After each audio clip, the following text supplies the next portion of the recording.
नमस्ते हजुरहरू सबैजनालाई, आशा छ सबैजना सन्चै आरामै हुनुहुन्छ होला अनि म पनि एकदमै धेरै सन्चै छु। आज पनि म अर्को एउटा हेल्दी खानाको भिडियो लिएर यहाँहरू समक्ष उपस्थित भइसकेको छु। आशा छ यहाँहरूले हेरेर मन पराइदिनु हुनेछ। आजको मेरो खानामा चाहिँ के छ हेरौँ है त। सबैभन्दा फर्स्टमा यहाँ रहेको छ टुसा उम्रिएको गेडागुडीको दाल है, यो चाहिँ मेरो दिदीले बनाइदिएकी हुन्।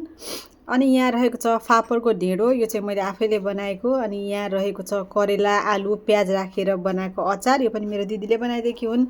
अनि यहाँ चाहिँ छ लट्टेको साग, यो चाहिँ दुबईको अर्ग्यानिक लट्टेको साग। यो साग चाहिँ मेरो साथीले लिएर आइदिएको, एकदमै राम्रो पनि रहेछ, नरम पनि कलिलो। अनि त्यस्तै गरी यतापट्टि रहेको छ आलसको छोप, पम्पकिन सिड्स र सनफ्लावर सिड्स। स्यालेडमा चाहिँ रहेको छ काँचो प्याज अनि कागती। हजुरहरू पनि सबैजना सन्चै आरामै हुनुहुन्छ होला भन्दै अब चाहिँ ढिला नगरिकन मेरो खानाहरू खान सुरु गरौँ है त। सबभन्दा फर्स्टमा चाहिँ दाल नै लिइहालौँ।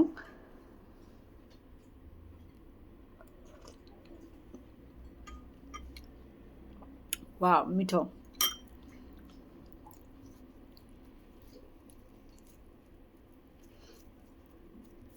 फापरको ढिँडो हाम्रो नेपाली खाना, हेल्दी खाना।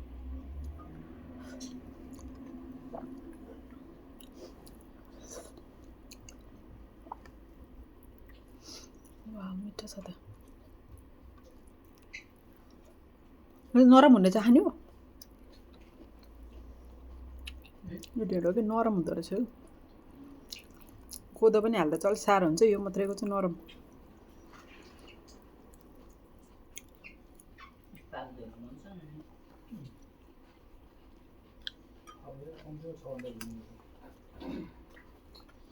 प्याज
मेरो चाहिँ सबै खानाहरू चाहिँ हेल्दी पनि छ, टेस्टी पनि छ। अनि यो सबै खानाहरू चाहिँ हामीले दिनौ रूपमा खानै पर्ने खानाहरूमा पर्छ होइन।